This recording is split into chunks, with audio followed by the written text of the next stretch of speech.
سلامونه د فیسبوک ملګرو هیله ده ښه اوسئ ژوند چارې به مخې وي د نیمروز دښتې شهیدانو ته د الله تعالی جنت الفردوس ورکړي کورنیو ته یې تسلیت وایم خو یو شي ته چې زه ډېر حیرانېږم هغه دا ده چې په نوره نړۍ کې چې کله دغسې پیښې رامنځته شي دولتونه او خلک کوشش کوي چې د بیا تکرار مخه یې ونیسي حل لاره ورته پیدا کړي خو له بده وخته باید ووایم چې په افغانستان کې موږ هره اونۍ یا هره ورځ دغسې ستونزو سره مخ کېږو دغسې پیښو سره مخ کېږو چې هغه د انسان وجدان ولړزوي د انسان هغه زړه ته ریښتونی درد ورکړي خو بیا هم یو څو ورځې په سوشل میډیا کې یا په فیسبوک کې هغه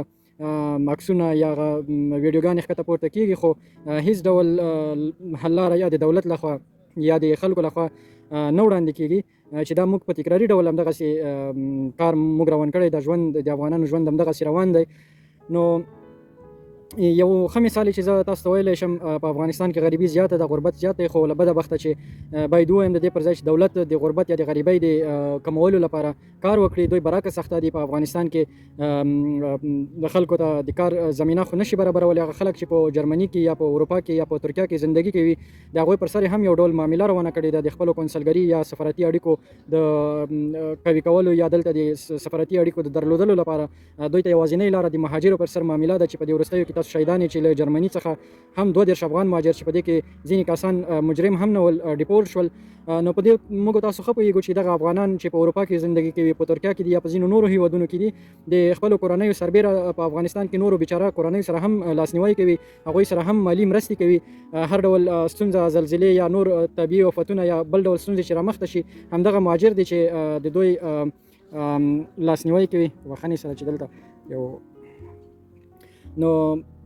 هیله ده چې دولت د خپلو سیاسي اهدافو لپاره افغانان قرباني نه کړي هغه مهاجر چې دلته راغلي دي سختې ګالي خپلو کورنیو ته اخته دي خپلو کورنیو ته نفقه ګټي د هغوی پر سر معامله ونه کړي تاسو کولی شئ دغه تېره هفته د ترکیه دولت هغه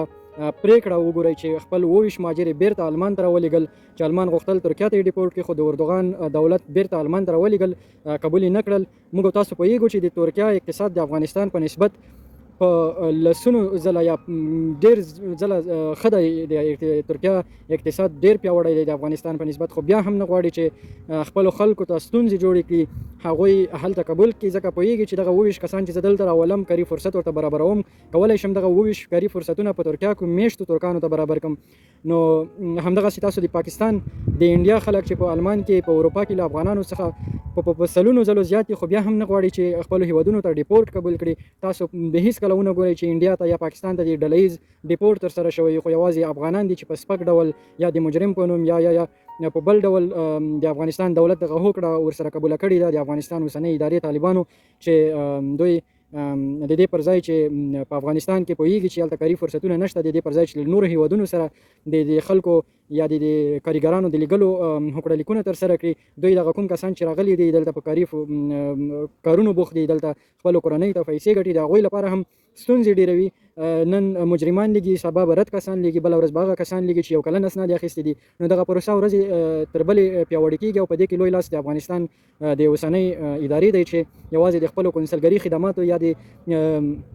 سفارتي اړیکو د پیاوړتیا لپاره یې دغه کار ترسره کړی دغه سفارتي اړیکې د خلکو لپاره نه دي بلکې دوی د خپلو رسمیت پېژندلو لپاره دي چې